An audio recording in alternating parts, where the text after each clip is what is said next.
हर खानदान च एक पुत्र इंज दा जरूर हुंदा है जेड़ा सब वास्ते कुर्बानी दिंदा सारी जिंदगी, लेकिन जो ओदी अपनी वाड़ी आंदी ओनू पता ही कहंदे ने तू कीता की है साडे वास्ते।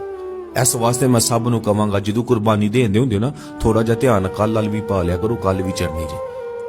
सुख दे साथी मिलन हजारा, दुख दा यार लभदा कोई ना ए दुनिया जे। तुहानूं मैं एक गल दसां बड़ी माजरत दे नाल, पैसे नूं सलाम जे। हूँ जिस घर दे विच जेड़ा पुत्तर जिन्ना बहुता कमांदा होए ना प्यार भी ओहदे नाल कीता जांदा ते जदों ओहदे ते औखा टैम आइए पता ही कहंदे ने तू केड़ा गुसान कीता साडे उत्ते।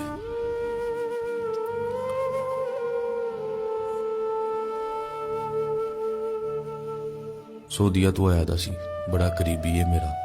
5000 रुपया मंगना सी उन्हें जर्सी लैन वास्ते, घरदियां ने कहंदे ने कोई 5000 नहीं मंगना, एहदे कोल ठीक ठाक पैसे ने भी कोलों नहीं कढ़दा, ATM नहीं सी चलदा ओहदा। मैं उन्होंने कहा मैं पुत्रा घर दा कसूर नहीं तेरा कसूर है, तू ही सारा कुछ घर ही दे छड़िया ना, 4 पैसे जेब च पाए।